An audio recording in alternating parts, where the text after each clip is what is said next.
بلدیہ کیماڑی میں یقینی طور پر افراتفری کا عالم ہے اور میونسپل کمشنر کی دوبارہ تعیناتی کے بعد پھر بحران پیدا ہو چکا ہے۔ مالی بحران اپنی جگہ، اور جب ساری تفصیلات سامنے آئیں گی تو یقیناً حیران کن ہوں گی کہ وہاں کیا کھیل تماشے دوبارہ شروع ہو گئے۔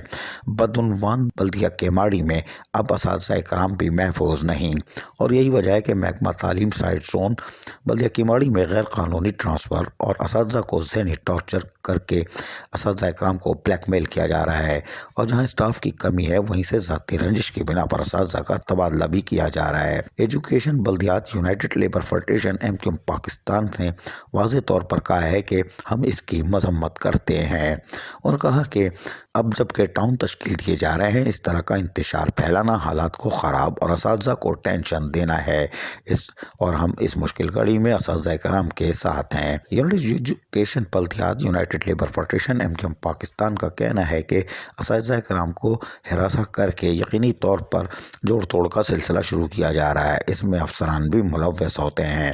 ماضی میں بھی ان کے ساتھ جب میونسپل کمشنر تھے تو ان کو تنخواہیں روکنے کے ساتھ ساتھ تنخواہوں کی کٹوتی کی جا رہی تھی، تنخواہیں تاخیر سے کی جا رہی تھیں، اور ان کو ہراساں کیا جا رہا تھا، اور پیدہ گیری کا گھر کھلا ہوا تھا۔ تاہم ہم آپ کو بتائیں کہ بلدیہ کیماڑی میں یقیناً لیبر فیڈریشن کا کام اور کردار نمایاں ہے، لیکن ہم آپ کو پھر بتا رہے ہیں کہ بلدیہ کیماڑی میں دوبارہ تعینات ہونے والے میونسپل کمشنر نے ایک بار پھر اپنی دکان کھول لی ہے، اور یقینی طور پر وہاں پر یونین کچھ دباؤ کے باعث خاموش دکھائی دیتی ہے، لیکن یہ افسوسناک امر ہے کہ اساتذہ اور ملازمین تنخواہوں اور ان کو جبراً ذہنی شکار بنانے کی جو کوشش کی جا رہی ہے اس پہ آواز بلند کرنے سے یونین قاصر دکھائی دیتی ہے۔ اس کو بھی چاہیے کہ وہ سراپا احتجاج بن جائے، اس لیے کہ اساتذہ اکرام لکھ کے دے رہے ہیں کہ اسکولوں میں اساتذہ کی کمی ہے، لیکن ان کو ہراساں کرنے کے لیے دوسرے اسکولوں میں ٹرانسفر کیا جا رہا ہے تاکہ پھر پیدہ گیری کا گھر کھل جائے۔ لیکن ہم پھر بول رہے ہیں کہ یہ لوکل گورنمنٹ کی مکمل سرپرستی کے ساتھ ہو رہا ہے۔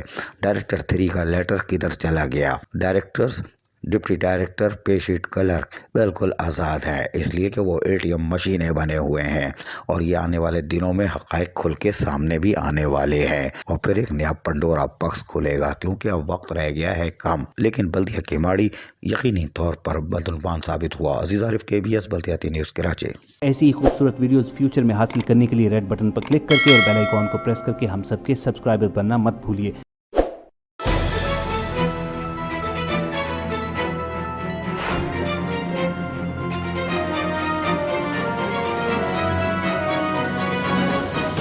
KBS بلدیات news.